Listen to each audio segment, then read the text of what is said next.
Hello, homeschoolers. Good afternoon. Welcome to Homeschooling VNZ. This is Mommy Cat. And now that we have some break from the kids and from chores, let's have a little discussion lang about homeschooling habang naka-break ako. Medyo mainit. Lalakit ako.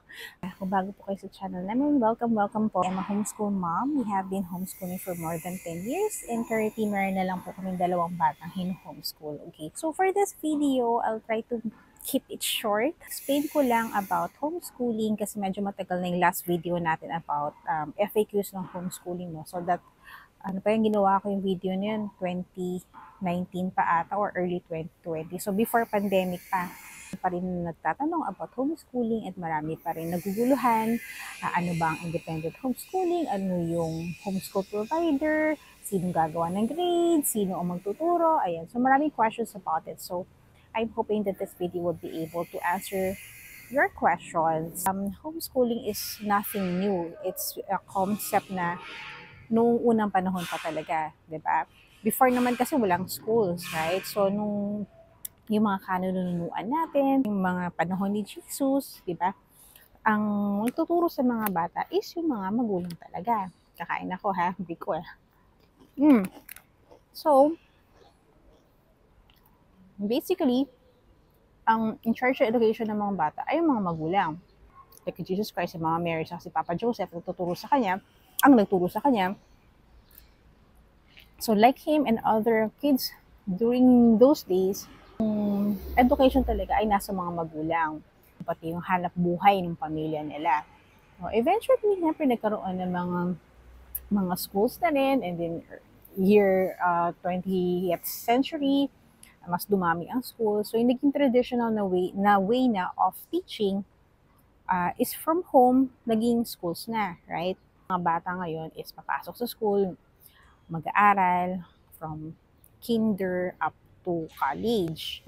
But even though nagbago na nga na may schools na talaga tayo, may school system na tayo, at technically parang tinanggal na sa mga magulang yung pagtuturo at binigay na sa mga teachers,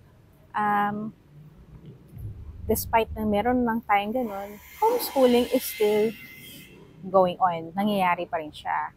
Aliwas sa alam ng mga karamihan ng mga tao, you're already homeschooling at home, especially in the preschool years. Bago pa pumasok sa school yung anak mo, tinuturuan mo na siya, right? Tinuturuan mo paano maghugas ng kamay, paano kumain, paano magbihis, paano maligo mag-isa, tinuturuan mo siya magbilang, tinuturuan mo siya maging magalang. So all those things are also part of homeschooling because homeschooling is an extension of parenting. So, nung pre-pandemic, meron tayong homeschooling, meron tayong home study, ano pa ba? So usually yun na naman naririnig mo, home study naririnig mo sa mga artista. Yun yung meron silang modules, tapos they answer their modules and they meet up with their teachers a few times a week. And then homeschoolers naman, it's essentially talaga, the parents are in charge of the education and the parents are in charge of the assessment ng mga bata. So, magulang ang nag-grade. Okay, so walang teacher na pupunta sa bahay, magulang talaga. You have the option to hire a tutor, right? So you have the option to hire, to outsource yung mga subjects or topics na hindi mo kayang ituro or sa tingin mo mas makakabuti kung iba ang magtuturo. For example, for music, so nag-outsource kami nun, in-enroll namin sa music class yung anak namin. Eventually kasi, because of the pandemic, nagkaroon ng mas malawak na pangangailangan pagdating sa homeschooling. However, yung ibang mga magulang, hindi nila kaya magturo or hindi nila kaya gumawa ng lessons for homeschooling. Okay? So, kasi pag sinabi talagang homeschool, ikaw ang in charge sa lessons, ikaw ang in charge sa curriculum, ikaw ang in charge sa pagtuturo, ikaw ang in charge sa grading system. So, yung mga homeschool providers, sila yung tumutulong sa'yo bilang magulang para magkaroon ng accreditation sa Department of Education. So, depende sa homeschool provider, magpo-provide sila ng syllabus at saka meron sa mga different requirements na kailangan ipasa ng magulang para pumasa sa level na yun yung bata. Okay? So, ayun. Pagdating ng pandemic, maraming naging offers na ngayon ang different homeschools. Homeschool providers, okay? So, si homeschool provider, aside doon sa kinasanayan ng mga homeschoolers na open curriculum, meaning si magulang ang bahala sa lessons, sa materials, sa grades, and everything. Ngayon, nag-offer na ngayon si homeschool provider ng different modalities tulad ng modular, hybrid, and online. Okay?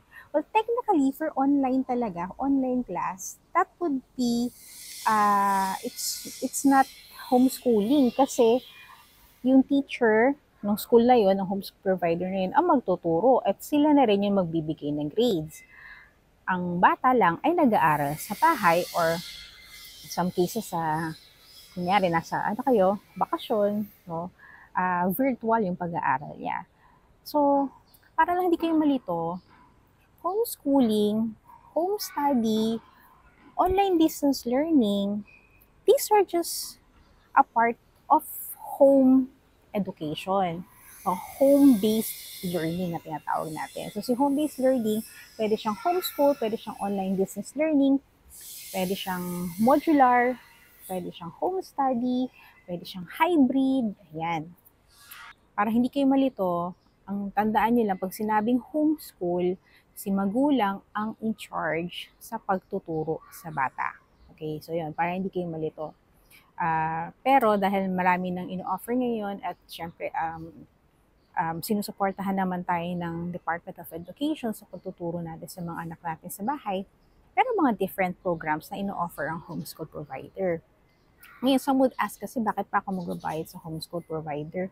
Ako naman lang magtuturo. So, it really depends, no? Kasi some homeschooling families naman, they opt not to be independent homeschoolers. Meaning, hindi sila register sa Department of Education. Pero yun nga, wala silang records, okay? Now, don't get it confused kasi some homeschool providers offer independent learning program which is different from independent homeschoolers, okay? Pag sinabi independent homeschoolers, you are not enrolled in any DepEd accredited homeschool provider. Okay? Independent learning is just a modality. Pag sinabi homeschool talaga is open curriculum, si magulang in charge. Pero since they offer ang mga homeschool provider ng different programs, para ma-distinguish nila kung alin ang modular, ang online, at sa the usual homeschool, pinangalanan nilang independent learning yon or open curriculum yon. Pero I hope kahit paano nabigyan ka ng idea what homeschooling is. So if you have any more questions with homeschooling, you can message me on my social media accounts or you can comment them down below. Thank you for watching and happy homeschooling. Bye po.